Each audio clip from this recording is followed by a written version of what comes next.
Next question है, a uniform circular disc of radius 50 centimetre at rest is free to turn about axis which is perpendicular to plane and passes through centre.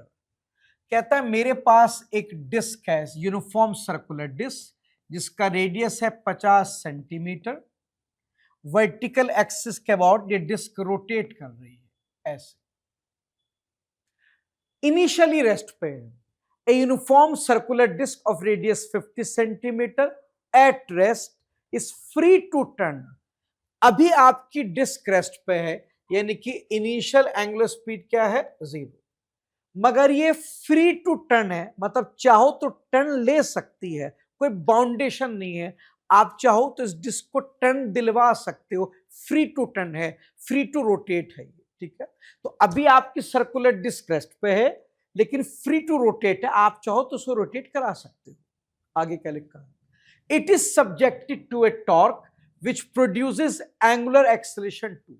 और अब हमने इस पे torque लगा दिया है, जिससे इसके अंदर एक एंगुलर एक्सेलरेशन पैदा हो गया। हाँ, तो क्योंकि आपने टॉर्क लगाया है तो अब ये रोटेट करना शुरू कर देगी, ठीक है। Net acceleration at the end of 2 second is, पूछ रहा है 2 सेकेंड बाद इसका नेट एक्सेलरेशन कितना हो जाएगा। देखिए रोटेशन में जो नेट एक्सेलरेशन होता है वो होता है अंडर रूट सेंटीपिटल एक्सेलरेशन का स्क्वायर प्लस टेंजेंशियल एक्सेलरेशन का स्क्वायर, ये होता है। जहां तक टेंजेंशियल एक्सेलरेशन का सवाल है वो होता है अल्फा इंटू आर। अल्फा 2 है और रेडियस कितना है 50 सेंटीमीटर, का मतलब 0.5 मीटर, तो टेंजेंशियल एक्सेलरेशन तो हो गया 1। और सेंटीपिटल, देखिए सेंटीपिटल का फॉर्मूला होता है ओमेगा स्क्वायर आर।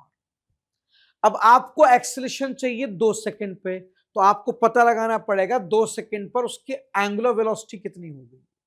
कैसे, फर्स्ट इक्वेशन लगाएंगे एंगुलर वाली, omega equals to omega not plus alpha delta t. Final omega पता नहीं, इनिशियली बॉडी रेस्ट पे थी, अल्फा 2 दे रखा और टाइम भी 2, तो फाइनल ओमेगा हो गया 4। 4 का स्क्वायर इंटू रेडियस कितना बेटे 0.5, कितना हो गया 8। तो 2 सेकंड पर डिस्क का जो सेंटीपिटल एक्सेलरेशन है वो 8 है और टेंजेंशियल कितना है 1। तो यहां से टोटल एक्सेलरेशन निकाल लो बेटे, अंडर रूट 8 का स्क्वायर प्लस 1 का स्क्वायर रूट 65, जो अप्रोक्सीमेटली 8 ही आ जाएगा। अब यहां पर एक एजम्पशन ली है मैंने सेंटीपिटल एक्सेलरेशन निकालते वक्त जो रेडियस लिया है वो डिस्क का रेडियस लिया है, यानी कि मैंने माना है कि मुझे जो टोटल एक्सेलरेशन चाहिए वो एक ऐसे पी पॉइंट का चाहिए जो सरकमफ्रेंस पर है। मैंने टोटल एक्सेलरेशन निकालते वक्त ये अज्यूम किया है कि मैं जो एक्सेलरेशन निकाल रहा हूं वो उस पॉइंट का निकाल रहा हूं जो डिस्क के सरकमफ्रेंस पे, तभी तो रेडियस डिस्क के बराबर लिया है मैंने। क्या ये जरूरी नहीं था कि पॉइंट सरकमफ्रेंस पे हो, नहीं, डिस्क तो सॉलिड है ना। डिस्क तो सॉलिड है तो डिस्क के अंदर तो करोड़ों पार्टिकल हैं, एक पार्टिकल यहां भी, यहां भी, यहां भी, यहां भी, बहुत सारे पार्टिकल हैं। यहां भी एक पार्टिकल होगा जिसका रेडियस टोटल से कम हो। अब हमें क्या पता उसने एक्सेलरेशन कौन से पॉइंट का पूछा है, हर पॉइंट का एक्सेलरेशन अलग अलग होता है।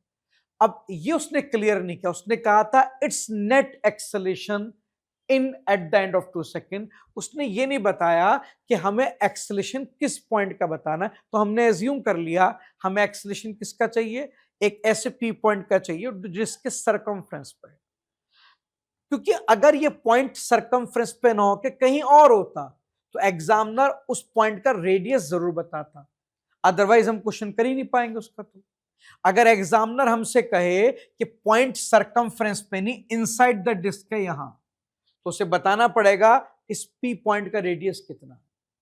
अब एग्जामिनर ने कुछ नहीं कहा, उसने बस ये कहा इट्स नेट एक्सेलरेशन। अब ये थोड़ी गलती है, एग्जामिनर ने डिस्क दी है जिसके अंदर करोड़ों पार्टिकल हैं और हर पार्टिकल का सेंटर से रेडियस अलग अलग है, तो उसे बताना चाहिए था कि उसे कौन से पॉइंट का एक्सेलरेशन चाहिए।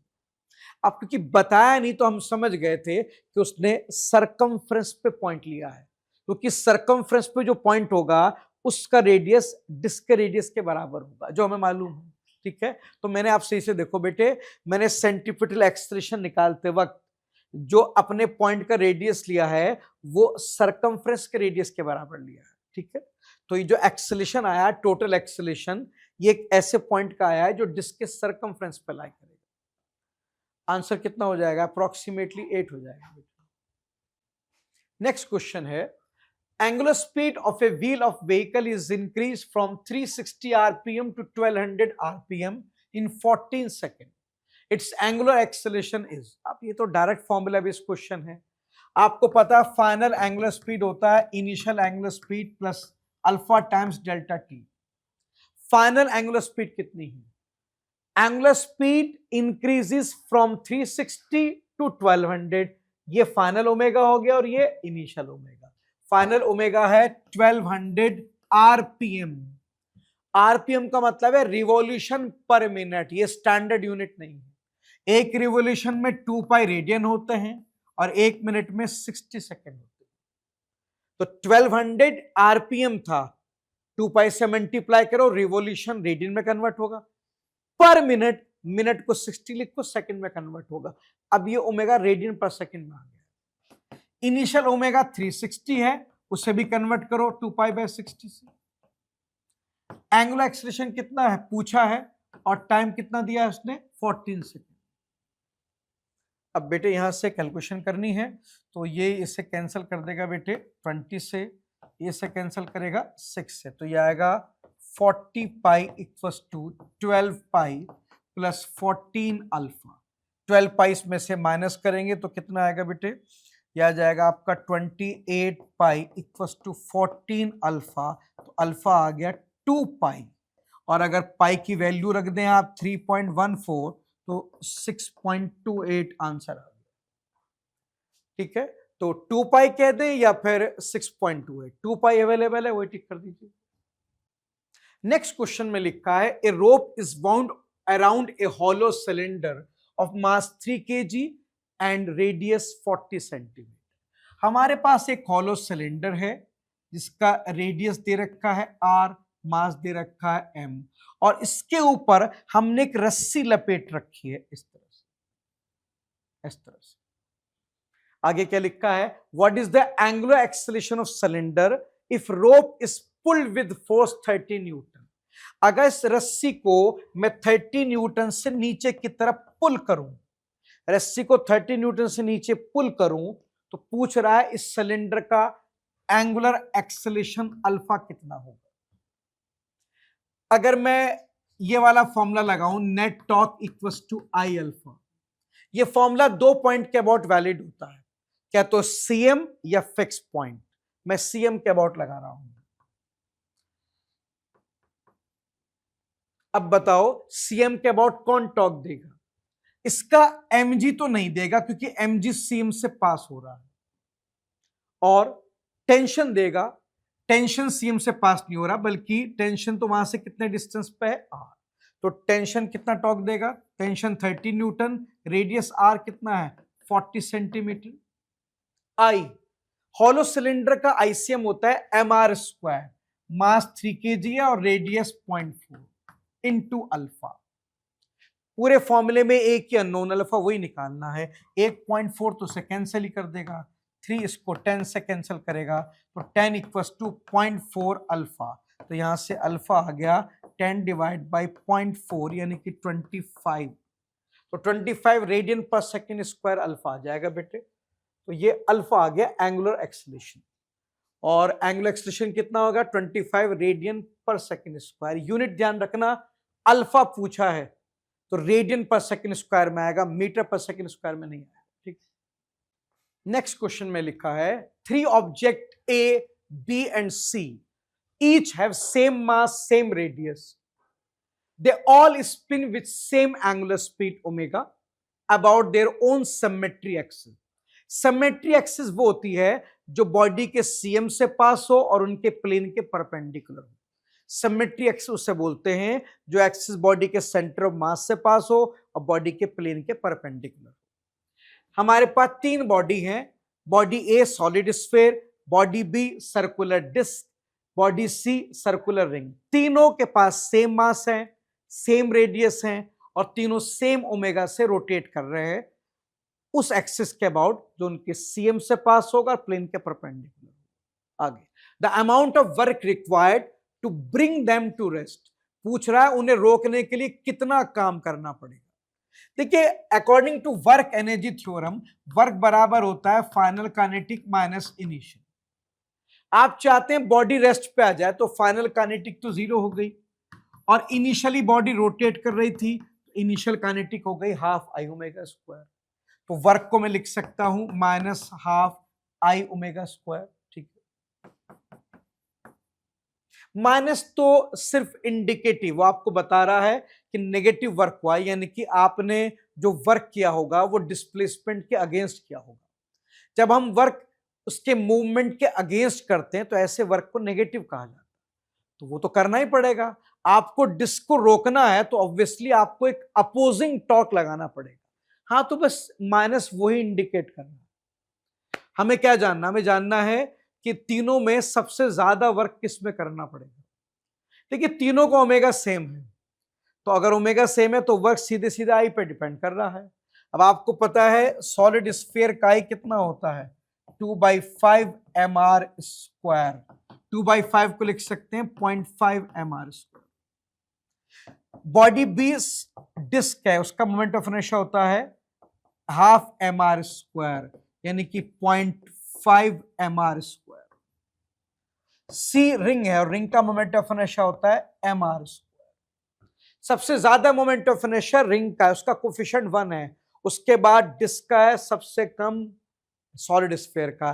तो सबसे ज्यादा मोमेंट ऑफ इनर्शिया सी का है, तो वर्क भी सबसे ज्यादा उसी का होगा। सबसे ज्यादा वर्क सी का, उसके बाद बी का, और उसके बाद ए का। तो सी का वर्क ज्यादा होगा बी से एज कंपेयर टू ए। ठीक है, तो आंसर क्या आ जाएगा बेटे, ऑप्शन सी आ जाएगा। नेक्स्ट क्वेश्चन में लिखा है a mass M move in a circle on a smooth horizontal plane with velocity v nought and radius r not.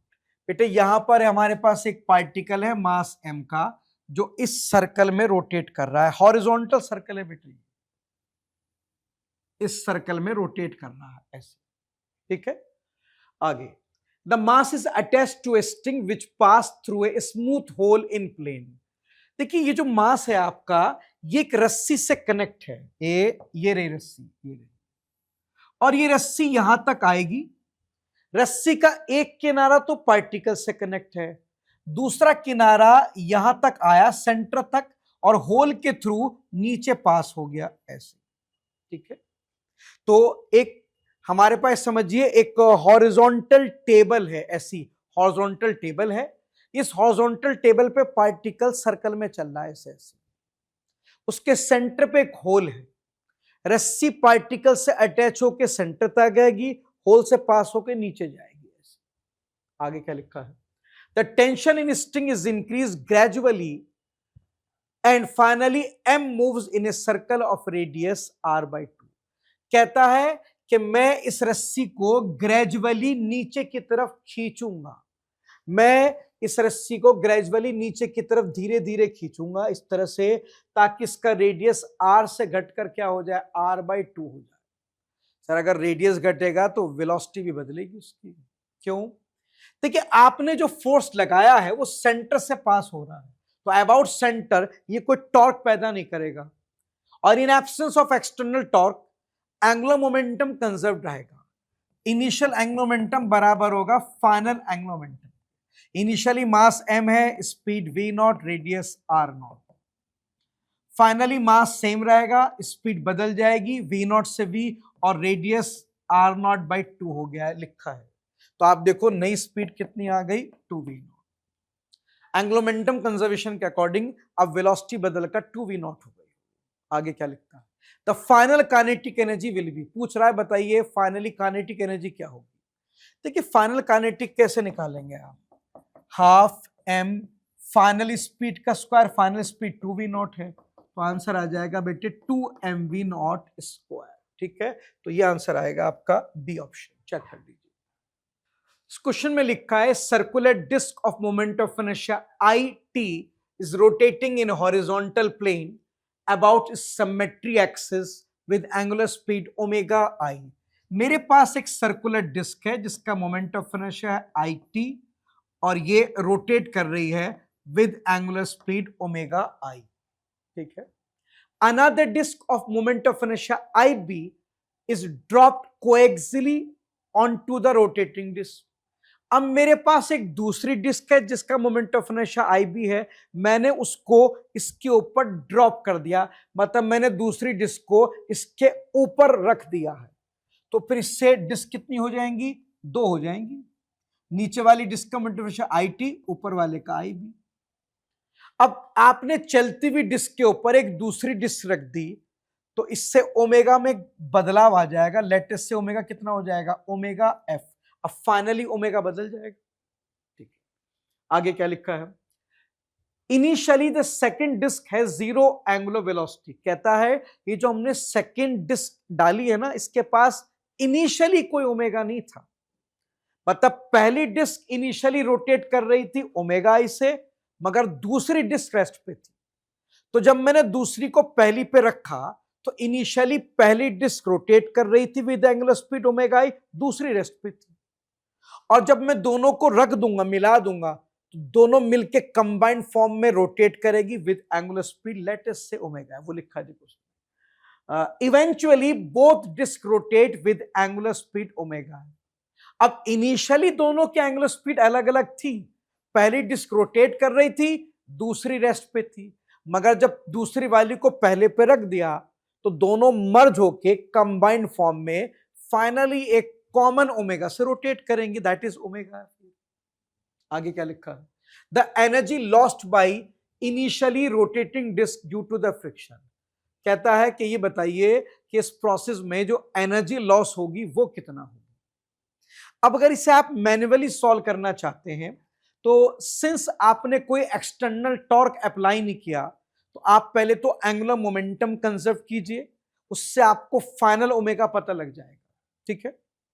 फिर आप पहले इनिशियल काइनेटिक एनर्जी निकाल लीजिए, फिर फाइनल काइनेटिक एनर्जी निकाल लीजिए, फिर इनिशियल काइनेटिक में से फाइनल काइनेटिक माइनस कर दीजिए तो आपको direct loss in kinetic energy पता लग जाएगा। ये तो हुआ मैनुअल तरीका कंप्लीट सॉल्व करने का।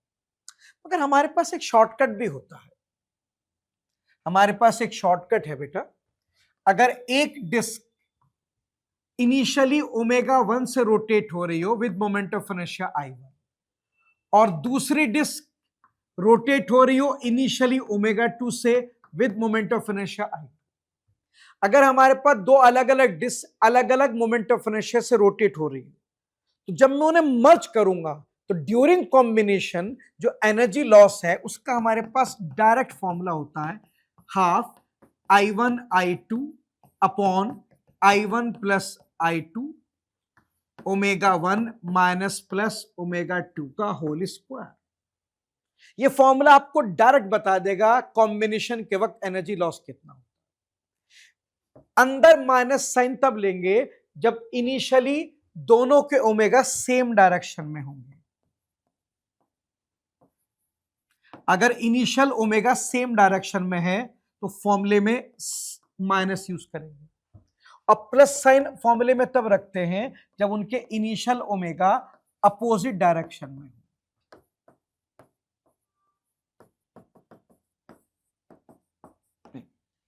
ये शॉर्टकट आपको डायरेक्ट आंसर देगा, आपका सारा टाइम बचा लेगा।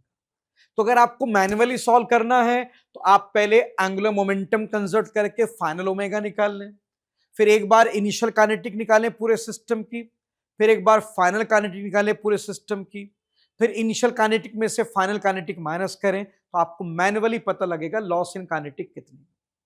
शॉर्टकट ये है कि अगर दो डिस्क अलग अलग ओमेगा से रोटेट कर रही हूं और आप उन्हें कंबाइंड कर दें तो उससे आपको जो एनर्जी लॉस है वो डायरेक्ट इस फॉर्मूले से मिल जाएगा। इस आप ये लगा देंगे तो टाइम बहुत सेव हो जाएगा। अब बताओ, मैं इस फॉर्मूले को अप्लाई करता हूं बेटे, ठीक है। तो मैं इस फॉर्मूले को अप्लाई कर रहा हूं। हमारे पास जो पहली डिस्क है उसका मोमेंट ऑफ इनर्शिया है आई टी और उसका ओमेगा है ओमेगा आई। जो दूसरी डिस्क है उसका moment of inertia I B और उसका इनिशियल ओमेगा है 0, और हमने दोनों को कंबाइन किया है तो इस केस में एनर्जी लॉस कितना आएगा, हाफ, फॉर्मूला लगाऊंगा डायरेक्ट, I1 IT है, I2 IB upon I1 IT plus I2 IB। Initial पहली डिस्क का ओमेगा ओमेगा आई है, प्लस माइनस दूसरे वाले का इनिशियल ओमेगा 0 है। याद रहे इस फॉर्मूले में जो यहां ओमेगा पुट होंगे ये इनिशियल वाले पुट होंगे, फाइनल वाले नहीं। तो यहां से बेटा डायरेक्ट एनर्जी लॉस निकल के आ गया, half IT IB upon IT plus IB omega आई का स्क्वायर। अभी आपको डायरेक्ट आंसर दे देगा इस तरह से 2 लाइन के अंदर, ठीक है। तो आंसर कौन सा आ जाएगा बेटे, ये आंसर आ जाएगा, ठीक है। ये चेक, ये यू नहीं है, ओमेगा आई है, मिसप्रिंट हो गया, ठीक। इस क्वेश्चन में लिखा है solid sphere of mass m and radius r is rotating about the diameter. मेरे पास एक सॉलिड स्फीयर है, मास m, रेडियस r, वो अपने डायमीटर के अबाउट रोटेट कर रहा है। This is solid sphere. आगे लिखा है solid cylinder of same mass and same radius is also rotating with angular speed twice the sphere। कहता है दूसरी बॉडी मेरे पास एक सॉलिड सिलेंडर है, उसका मास सेम है, रेडियस सेम है, मगर उसका जो ओमेगा है वो स्फीयर के ट्वाइस है। यह है सॉलिड सिलेंडर। आगे लिखा है the ratio of their kinetic energy of rotation. इन दोनों की जो रोटेशनल काइनेटिक एनर्जी उनका रेशियो चाहिए। देखिए रोटेशनल काइनेटिक एनर्जी का डायरेक्ट फॉर्मूला होता है हाफ आई ओमेगा स्क्वायर, ठीक है। अगर मैं बात करूं सॉलिड स्फीयर की काइनेटिक की, तो सॉलिड स्फीयर का आई होता है 2/5 mr square into omega square, तो उसकी काइनेटिक आ गई mr square omega square by 5। और यही फॉर्मूला अगर मैं सॉलिड सिलेंडर पे लगाऊं तो उसका भी काइनेटिक एनर्जी का formula half I omega square होता है। अब यहां जगह नहीं तो मैं नेक्स्ट पेज पे लिख रहा हूं। सॉलिड सिलेंडर की जो काइनेटिक एनर्जी आएगी बेटा वो आएगी हाफ आई, सॉलिड सिलेंडर का आई mr स्क्वायर बाई 2 है और सॉलिड सिलेंडर का ओमेगा 2 ओमेगा है, तो यहां से ही आ जाएगा mr स्क्वायर ओमेगा स्क्वायर। वो सॉलिड स्फीयर की काइनेटिक थी, ये सॉलिड सिलेंडर की। मुझे इन दोनों का रेशियो चाहिए, रेशियो। अब आप दोनों काइनेटिक एनर्जी को सिंपली डिवाइड कर दीजिए ताकि हमें रेशियो मिल जाए। तो आप देखो रेशियो कितना आएगा 1/5 यानी कि 1:5। कुछ नहीं किया, सिंपली हमने रोटेशनल काइनेटिक एनर्जी के फॉर्मूले लगाए हैं और हमें हमारा आंसर मिल गया है। चेक